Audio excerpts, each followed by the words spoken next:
Elliot's heart stopped the night the call came. Noah, was in a coma, car crash, drunk driver, critical condition. 3 years of love, late-night sketches, and whispered dreams shattered in a single cruel second. In the sterile hospital room, Elliot clung to Noah's hand, the beep of the monitor a lifeline to hope. They'd met in Seattle's art district, where Noah, an ambitious architect, sketched bold designs for skyscrapers while Elliot, a barista with a poet's soul, poured his heart into lattes and lyrics. Their love had been a quiet fire, kindled over shared dreams of a life built together, until the crash stole it all. Elliot traced the scar on Noah's knuckles, a remnant from a playful fight over who'd design their future home. "You promised me forever," he whispered, voice breaking. The doctors warned of memory loss, but Elliot refused to believe Noah could forget him. Not their first kiss under the Space Needle. Not the way Noah's laugh lit up rainy days. Not the ring Elliot had hidden in his drawer, waiting for the perfect moment. Days bled into weeks.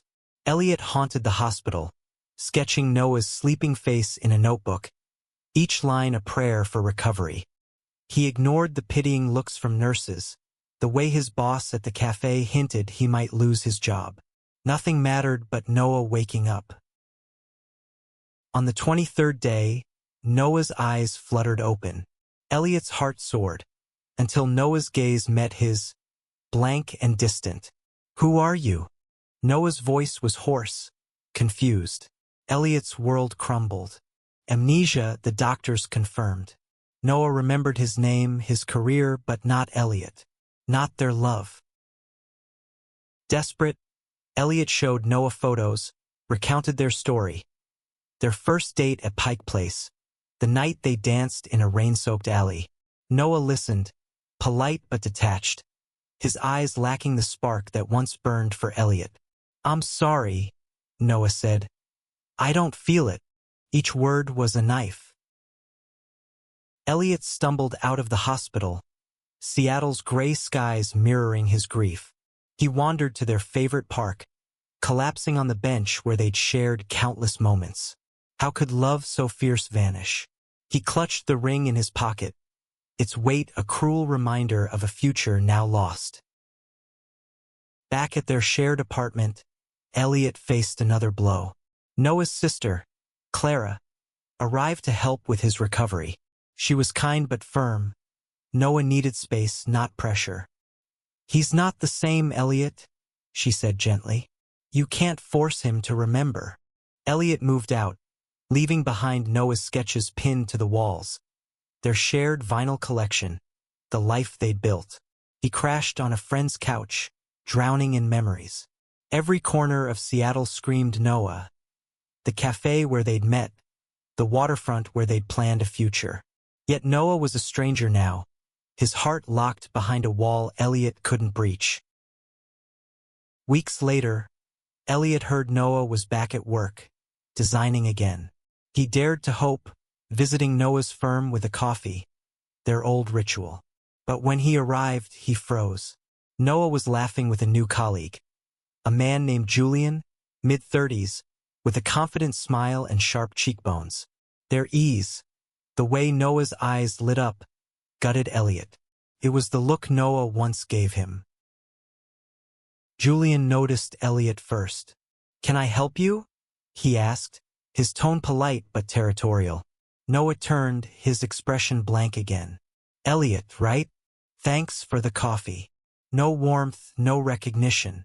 Elliot mumbled an excuse and fled, the coffee cold in his hand. That night, Elliot sat in his temporary room, staring at the ring. He'd loved Noah for years, built a world around him. Now Noah was building a new one with someone else. But Elliot wasn't ready to let go. Not yet.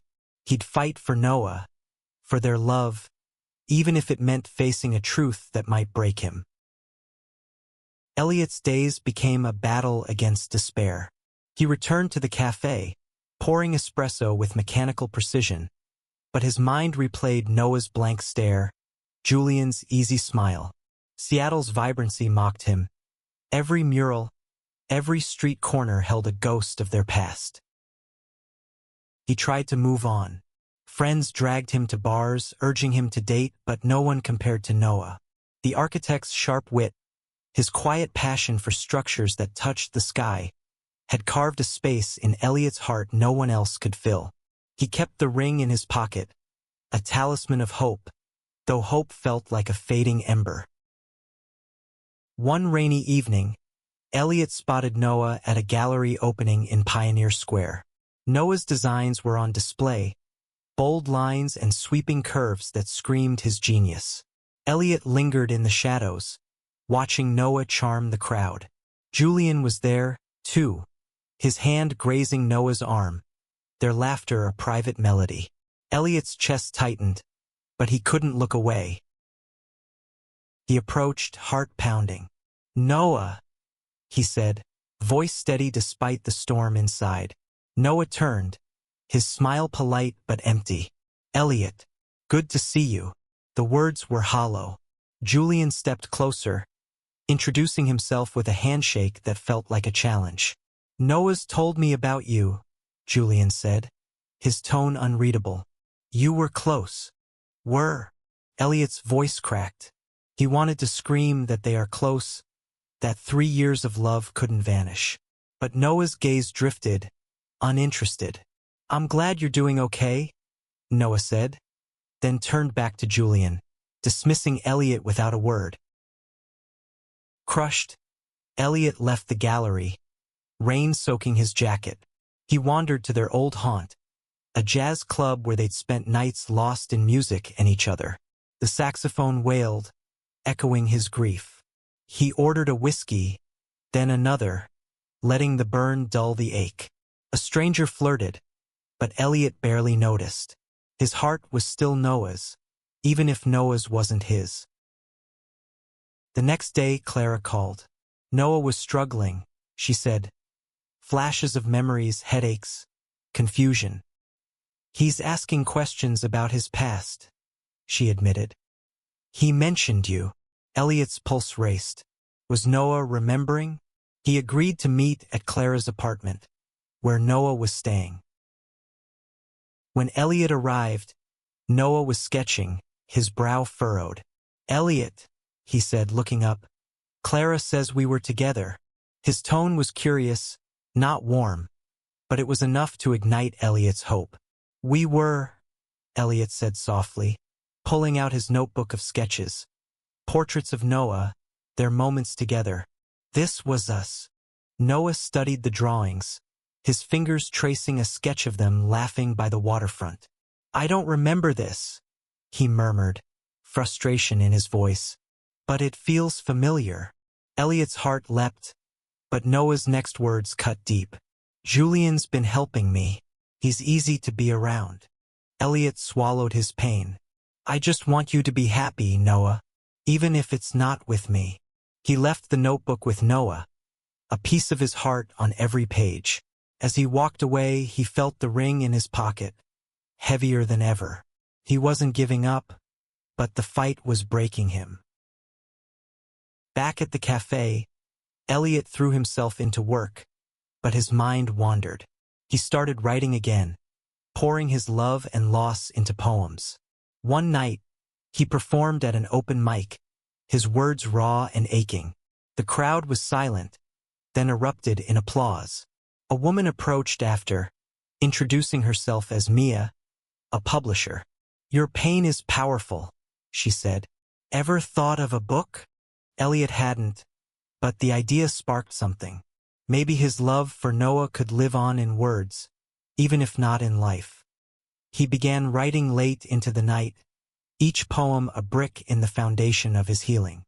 But every word was still for Noah, a silent plea for the architect to remember. Elliot's poems became his lifeline, each verse a thread stitching his broken heart. He wrote of Noah's hands, calloused from drafting, of stolen kisses in Seattle's fog, of a love now buried under amnesia's weight. Mia, the publisher, mentored him, pushing him to refine his work. "Your story's universal," she said. Loss, love, it resonates. But resonance didn't dull the pain. Elliot saw Noah and Julian around the city, holding hands at a farmer's market, laughing outside a bookstore. Each sighting was a fresh wound. He wanted to hate Julian, but the man seemed kind, attentive, everything Noah deserved. Elliot's only solace was his writing, and the faint hope that Noah's memories might return. One crisp autumn day, Clara invited Elliot to a small gathering at her place. "Noah's been asking about you again," she said. Elliot arrived, nervous, clutching his notebook. Noah was there, sitting by a window, sunlight catching his dark hair. He looked tired, haunted. "Elliot," he said, his voice softer than before. "I read your sketches. They stir something." Elliot's breath caught. He sat beside Noah, careful not to hope too much. "What do you feel?" he asked. Noah frowned, struggling. "It's like a song I know but can't sing. You're in my head, but I don't know why." Elliot opened his notebook, reading aloud a poem about their first winter together, snow dusting their coats as they kissed. Noah listened, eyes distant but searching. Julian arrived, breaking the moment. He greeted Elliot politely, but his presence felt like a wall. Noah gravitated toward him, their ease a stark contrast to the tension between Noah and Elliot. Yet, as Julian spoke about a new project, Noah's gaze lingered on Elliot, a flicker of something, recognition, in his eyes. After the gathering, Noah caught Elliot outside. "I'm trying to understand," he said, voice low. "Julian's great, but there's this gap in me. You're part of it." Elliot's heart raced, but he stayed calm. "Take your time, Noah. I'm not going anywhere." He handed Noah a new poem, one about rebuilding after loss. Noah tucked it into his pocket, a small promise. Elliot's writing gained traction. Mia secured him a reading at a local bookstore, and the crowd was larger than he expected. He read poems of love and heartbreak, his voice steady despite the ache.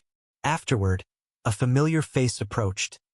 Noah, alone, holding the poem Elliot had given him. "I keep reading this," Noah said, his voice raw. "It's like you're inside my head." They walked to a nearby cafe, talking for hours. Noah shared fragments of returning memories, a laugh, a touch, a melody from their past. Elliot listened, hope and fear warring within him. "I don't know what I feel," Noah admitted. "Julian's my present, but you're my past." Elliot nodded, hiding his pain. "Just keep reading," he said, handing Noah another poem. Back home, Elliot wrote feverishly, his words a bridge to Noah. Mia pushed him to submit his collection to publishers, and he titled it Blueprint of Us, a nod to Noah's architectural dreams. The process was grueling, but it gave Elliot purpose. He was rebuilding even if Noah wasn't his anymore. One night, Noah texted, "Can we talk?" They met at their old park bench, the city lights twinkling. Noah looked conflicted. "I remembered something," he said. "Us dancing in the rain. It felt real." Elliot's heart soared, but Noah's next words grounded him. "But I care about Julian. I don't know what to do." Elliot took a breath, steadying himself. "Follow your heart, Noah, even if it's not me." As Noah walked away, Elliot sat alone, the ring in his pocket a silent weight. He'd poured his soul into words, into love, but Noah's heart was a blueprint he couldn't redraw. Yet, for the first time, Elliot felt a spark of peace. He was more than his love for Noah. He was a poet, a survivor, a man learning to stand alone. Elliot's life found a new rhythm, fragile but steady. Blueprint of Us was accepted by a small press, and his readings drew crowds, his words weaving love and loss into something universal.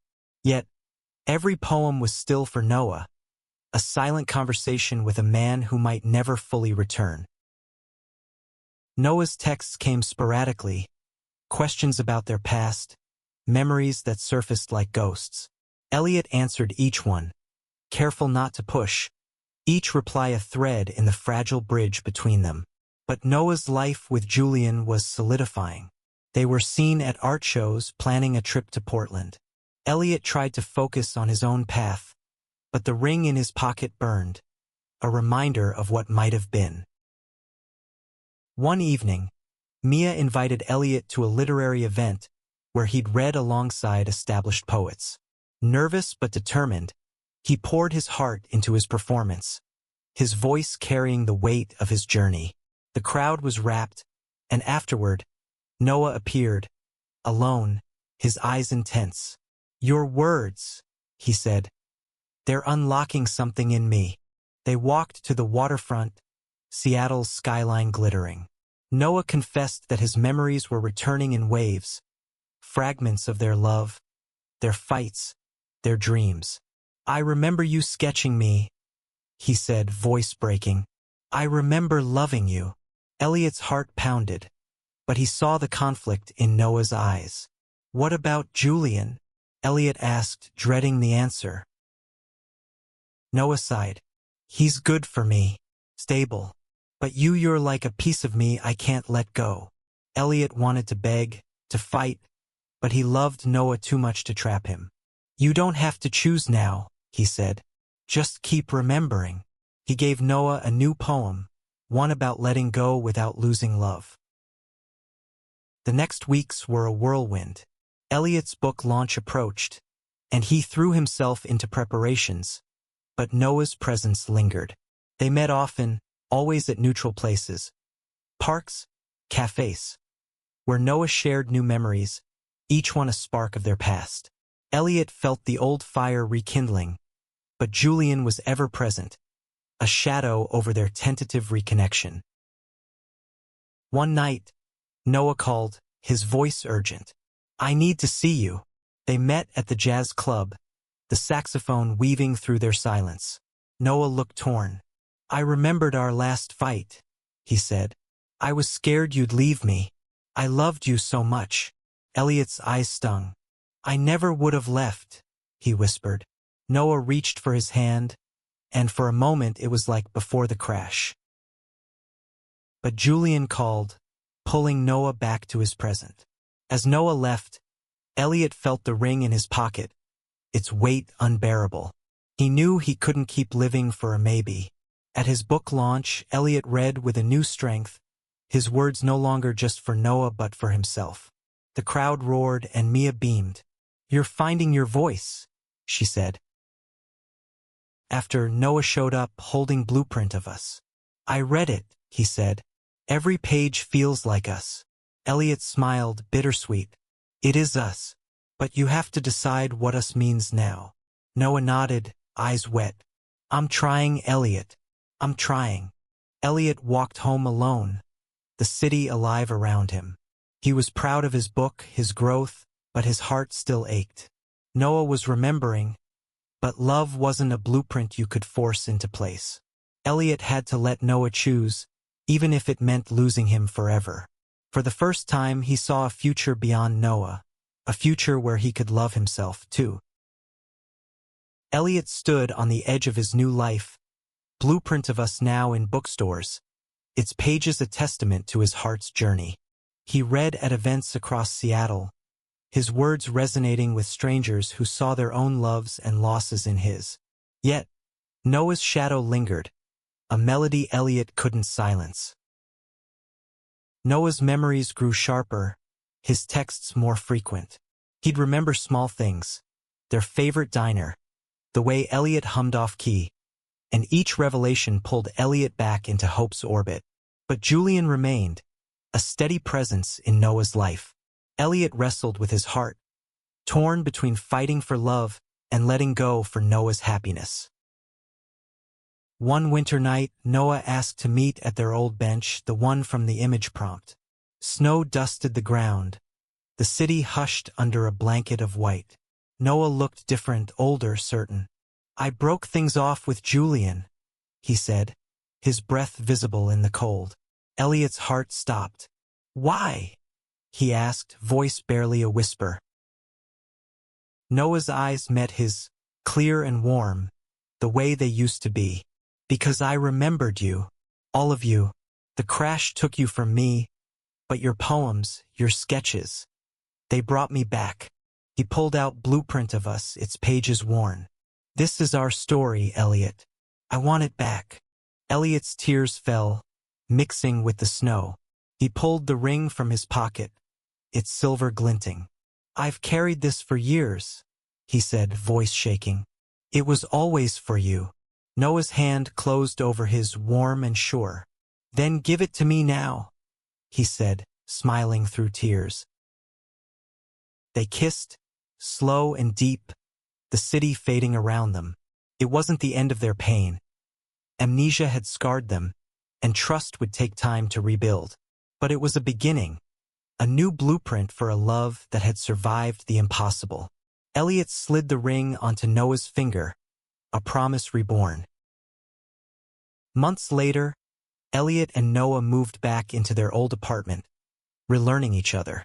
Noah's designs adorned the walls, Elliot's poems tucked between them. They fought, they laughed, they healed. Elliot's book became a quiet success, its message of resilience touching lives. He dedicated it to Noah, to love that endures. At a reading, Elliot looked out at the crowd, Noah in the front row, his smile a beacon. Love isn't a perfect structure, Elliot read, his voice steady. It's a blueprint, redrawn with every scar, every hope. The crowd applauded, but Elliot saw only Noah, their hands entwined, their future unwritten but theirs. In the quiet moments, Elliot reflected on their journey.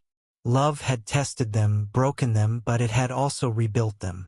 Noah's amnesia had forced Elliot to find his own strength, to become more than a man defined by love. Together, they were a testament to the human spirit, flawed, fragile, but unbreakable. As they walked through Seattle's snow-dusted streets, hand in hand, Elliot knew they'd face more storms, but they'd face them together, their love a foundation strong enough to hold. The ring on Noah's finger caught the light, a small, shining proof that some loves, no matter how lost, find their way home.